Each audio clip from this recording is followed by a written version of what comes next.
Enfermedades que resultan de la expansión de repeticiones de trinucleótidos. Por décadas, los biólogos pensaron que los genes se transmitían siempre de generación a generación como entidades estables. En raras ocasiones, un cambio ocurría en las secuencias nucleotídicas de un gen en la línea germinal, lo que causaba una mutación heredada de manera subsecuente. Este es uno de los mecanismos básicos de la genética mendeliana. En 1991, los diferentes laboratorios notificaron un nuevo de mutación dinámica, en la cual la secuencia nucleotídica de un gen en particular cambió de forma notoria entre padres y descendencia. En la actualidad, más de una docena de afecciones distintas se ha atribuido a la expansión de trinucleótidos repetidos. Estos trastornos pertenecen a dos categorías básicas y se describen en su momento. Las enfermedades de tipo 1 son anomalías neurodegenerativas que resultan de la expansión de los miembros repetidos de trinucleótidos citosina, adenina y guanina dentro de las porciones codificantes del gen mutante. Es posible ilustrar la naturaleza de estos padecimientos en el más prevalente y estudiado, la enfermedad de Huntington. La HD es una anormalidad fatal, reconocible por movimientos involuntarios y descoordinados, y cambios de la personalidad, además de depresión e irritabilidad y pérdida gradual del coeficiente intelectual. Por lo regular, los síntomas empiezan de la tercera a quinta década de vida y se acentúa en la gravedad hasta la muerte. El gen anormal de la HD ya antes mencionada se transmite de manera estable, contiene entre 6 y 35 copias de trinucleótidos, citosina, adenina y guanina. La proteína que codifica al gen se conoce como huntingtina y su función exacta se desconoce hasta el momento. La HD es evidencia de un número frecuente de características. A diferencia de la mayoría de las afecciones hereditarias, la HD es un trastorno genético dominante, lo cual significa que un sujeto con el alelo mutante desarrolla la normalidad a pesar de que tenga un alelo HD normal. De hecho, a las personas que son homocigotas para el alelo están afectadas de manera más seria que las heterocigotas. La base molecular de la HD es todavía un misterio. Las teorías no pueden aún explicar cómo una secuencia expandida de glutamina puede ser tan tóxica para las células cerebrales. Una característica parece ser indiscutible, la cual es cuando los segmentos de poliglutamina de la huntingtina se exceden los 35 residuos. Las enfermedades por repeticiones de trinucleótidos de tipo 2 difieren de las afecciones del tipo 1 en distintos aspectos. De ella puede decirse lo siguiente: se debe a la expansión de una variedad de trinucleótidos, no solo a los ya mencionados, los cuales son citosina, adenina y guanina. Los trinucleótidos participan y se hallan en una sola parte del gen que no codifica aminoácidos. Los trinucleótidos están sujetos a una expansión masiva dentro de miles de repeticiones y afectan a numerosas partes del cuerpo, no solo al cerebro. La anomalía del tipo 2 es mejor estudiada como el síndrome de X frágil, así conocido porque el cromosoma mutante X es especial susceptible al daño. El síndrome del cromosoma X frágil se caracteriza por retraso mental y diferentes anormalidades físicas.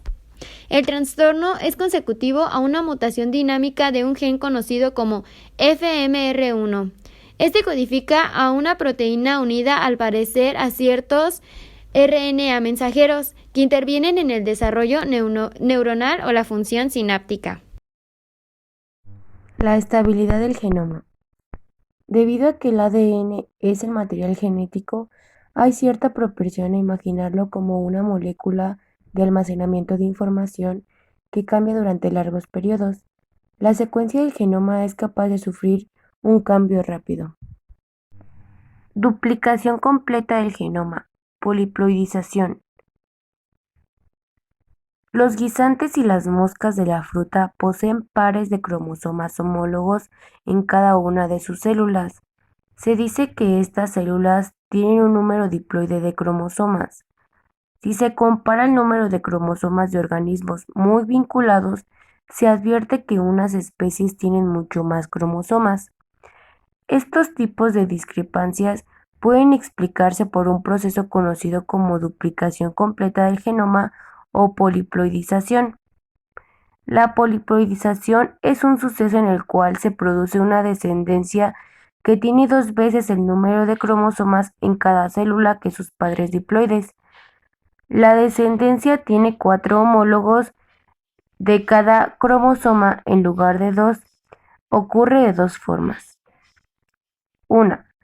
Dos especies vinculadas se cruzan para formar un organismo híbrido que contiene los cromosomas combinados de ambos padres, o, de manera alternativa, un solo embrión unicelular sufre duplicación cromosómica, pero los que se duplicaron no se separan en células aisladas, sino que se retienen en una sola célula que se desarrolla en un embrión viable. Una duplicación repentina del número de cromosomas es un suceso de enorme relevancia y confiere al organismo un potencial evolutivo considerable. Se asume que el organismo puede sobrevivir y reproducirse. Según sean las circunstancias, la poliploidización puede llevar a la producción de nuevas especies que tienen mucho más información genética adicional. La información genética adicional es la materia prima para la diversificación evolutiva. Duplicación y modificación de secuencias del ADN. La poliploidización es un caso extremo de duplicación genética y ocurre solo rara vez durante la evolución. En cambio, la duplicación genética se refiere a la duplicación de una pequeña porción de un solo cromosoma. Sucede con una frecuencia muy alta y se documenta por medio del análisis genómico. En un cálculo reciente, un genoma tiene 1% de probabilidad de duplicarse cada millón de años, pero más a menudo por un proceso de entrecruzamiento desigual. El entrecruzamiento desigual entre los genes duplicados suministra un mecanismo para generar cambios en el número del gen. Esto se observa cuando un par de cromosomas homólogo queda junto durante la meiosis, de tal forma que no se une por completo.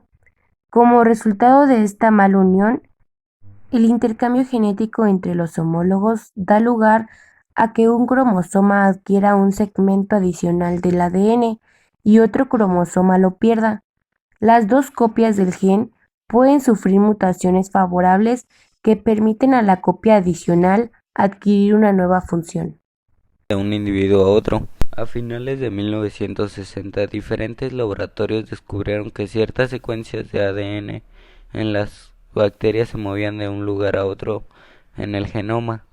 A esto se les llamó transposones, los cuales codificaban una proteína que cataliza la escisión de un transposón a partir del sitio donante del ADN y su posterior introducción al sitio específico del ADN. Los transposones del ADN, como se describió antes para los procariotas, se escinden del ADN en el sitio donante e insertan en un blanco distante. Este mecanismo de corte y pegado lo utilizan, por ejemplo, los miembros de los elementos transponibles de la familia Mariner, que se hallan en los reinos de las plantas y de los animales. En cambio, los retrotransposones operan por mecanismos de copia y pegado, en los que interviene el ARN intermedio. Se transcribe el ADN del elemento transponible y produce un ARN que entonces lo retrotranscribe, una enzima conocida como transcriptasa inversa como para crear un ADN complementario. La copia del ADN se elabora con doble cadena y entonces se integra en un sitio blanco del ADN. En los retrovirus, como el virus del SIDA, usan un mecanismo muy similar para replicar sus genomas e integrarse como una copia del ADN en el cromosoma del hospedador. Al parecer, los retrovirus han evolucionado a partir de los retrotransposones, tras adquirir genes que permiten a estos abandonar la célula y ser infecciosos.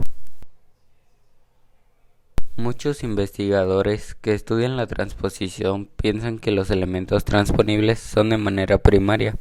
De acuerdo con esta visión, un elemento transponible es un tipo parásito genético que puede invadir el genoma del hospedador a partir del mundo externo, diseminarse dentro de él y transmitirse a una descendencia. Si este es el caso, ello no significa que los elementos transponibles no puedan hacer contribuciones positivas. A pesar de tal origen, una vez que una secuencia de ADN se halla en el genoma, este es susceptible a utilizarse para algún beneficio durante el curso de la evolución. Por esa razón, dicha porción de genoma se ha denominado depósito de material genético. Un ejemplo de estos es el grupo ALU, el cual es una secuencia que aparecieron primero como elementos transponibles en el genoma de los grandes primates hace 60 millones de años, y el número de copias creció a partir de entonces. La frecuencia de transposición de los elementos ALU se ha incrementado de forma notoria en el curso de la evolución de los primates y se estima hoy día que en los seres humanos se aproxima a una por cada 200 nacimientos.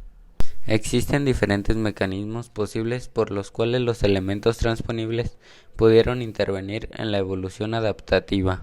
Número 1. Los elementos transponibles pueden llevar con ellos partes adyacentes del genoma del hospedador cuando se mueven de un sitio a otro. En teoría, dos segmentos unidos del genoma del hospedador puede conectarse para formar uno nuevo, un segmento compuesto. Número 2. Las secuencias de ADN que derivaron de modo original de los elementos transponibles se encuentran como partes de genes eucariotas, además de los segmentos de ADN que regulan la expresión génica. Número 3. En algunos casos los elementos transponibles parecen dar lugar a genes ellos mismos. La enzima telomerasa, que desempeña una función clave en la replicación del ADN en los extremos terminales del cromosoma.